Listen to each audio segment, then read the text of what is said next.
सबसे fast update के लिए सब्सक्राइब करें फर्स्ट इंडिया यूट्यूब और हाँ, बेल आइकन दबाना ना भूलें। प्रदेश में कोरोना के बढ़ते आंकड़ों के बावजूद भी स्थिति काबू में है और खुद चिकित्सा मंत्री डॉक्टर रघु शर्मा ने रोजाना की समीक्षा रिपोर्ट के आधार पर प्रदेश भर की स्थिति बेहतर बताई है। उन्होंने कहा है कि सूबे में संक्रमण का खतरा दिन ब दिन कम होता जा रहा है। इसी का परिणाम है कि राजस्थान में 7 जिले ऐसे हैं जहां कोरोना का एक भी केस नहीं है। ये रिपोर्ट देखिए।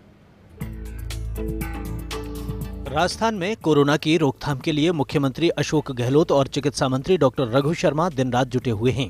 फिर चाहे जिलों में संसाधनों को बढ़ाने की बात हो या फिर जरूरतमंदों तक चिकित्सा सुविधाएं पहुंचाने की चुनौती, सीएम गहलोत के निर्देशन में चिकित्सा विभाग लगातार फील्ड में जुटा हुआ है। चिकित्सा मंत्री डॉक्टर रघु शर्मा खुद रोजाना प्रदेश भर की मॉनिटरिंग कर रहे हैं। इसी मॉनिटरिंग के आधार पर चिकित्सा मंत्री ने दावा किया है कि संक्रमण का खतरा दिन ब दिन कम हो रहा है, जिसका परिणाम है कि कोरोना संक्रमण से 3 जिले मुक्त हो चुके हैं। बीकानेर, चूरू और प्रतापगढ़ जिले कोरोना मुक्त हो गए हैं। बीकानेर में 36, चूरू में 12 मरीजों का सकुशल उपचार हुआ है।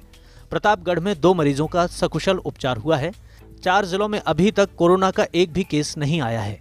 7 जिलों में संक्रमितों की संख्या 100 के पार है। जयपुर, अजमेर, भरतपुर, जोधपुर में मरीजों का आंकड़ा 3 अंकों में है। कोटा, नागौर, टोंक में भी मरीजों का आंकड़ा 3 अंकों में है।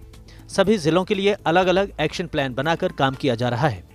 जो रिपोर्ट हमको मिली उसके मुताबिक पॉजिटिव केसेस की संख्या 2524 है और 3 जिले जिनमें इक्के दुक्के केसेस थे वहां अब 0 आ गई है पॉजिटिव केसेस की संख्या। 4 जिले पहले ही संक्रमण मुक्त थे। इस तरह से राजस्थान में कुल 7 जिले ऐसे हैं जहां पर अभी संक्रमण का एक भी मरीज नहीं और 7 जिले ऐसे हैं जहां पर 100 से ज्यादा पॉजिटिव केसेस हैं और बाकी 19 जिले हैं जहां इक्के दुक्के केसेस आज भी पॉजिटिव केसेस के रूप में है, लेकिन वो रिकवरी फेज में है। चिकित्सा मंत्री ने कहा कि प्रदेश के 19 जिलों में कुछ एक मामले सामने आ रहे हैं, वे भी उपचार के बाद तेजी से स्वस्थ हो रहे हैं। चिकित्सा मंत्री ने बताया कि 827 लोग पॉजिटिव से नेगेटिव हो चुके हैं, जिनमें से 600 लोगों को डिस्चार्ज भी कर दिया गया है, जबकि 1000 से ज्यादा लोग अस्पतालों के वार्ड्स में भर्ती हैं। आईसीयू में केवल 9 लोग हैं, उनमें से भी केवल 2 लोग वेंटिलेटर पर हैं।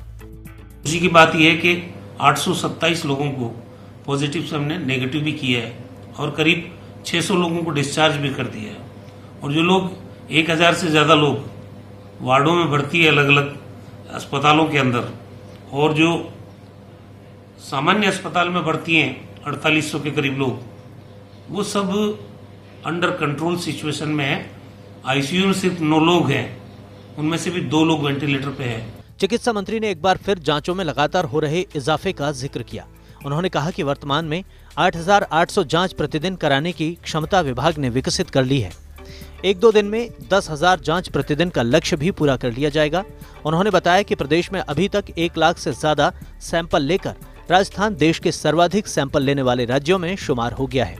हमारे पास टेस्टिंग कैपेसिटी बढ़ी, वो 8,800 टेस्ट पर डे करने की रही, जो आज और कल में करीब 10,000 के ऊपर चली जाएगी। हालांकि जो सैंपल लेना है उसमें भी हमने करीब 98,000 से ज्यादा सैंपल लिए। राजस्थान देश के पहले 3 राज्यों में है जो इतने सैंपल कलेक्ट कर रहा है और जो हमारी टेस्टिंग कैपेसिटी तो बढ़ा ली हमने, लेकिन हमारे पास आरएनए एक्सट्रैक्शन किट और पीसीआर टेस्टिंग किट ये बराबर मात्रा में आती रहे तो हमारे पास पेंडेंसी नहीं रहेगी और पेंडेंसी नहीं रहेगी तो हमें असलियत का पता चलता रहेगा। चिकित्सा मंत्री डॉक्टर रघु शर्मा का कहना है कि आरएनए एक्सट्रैक्शन किट और पीसीआर किट की थोड़ी कमी है। अगर केंद्र से ये किट बराबर संख्या में मिलती रही तो सैंपल्स की पेंडेंसी नहीं रहेगी।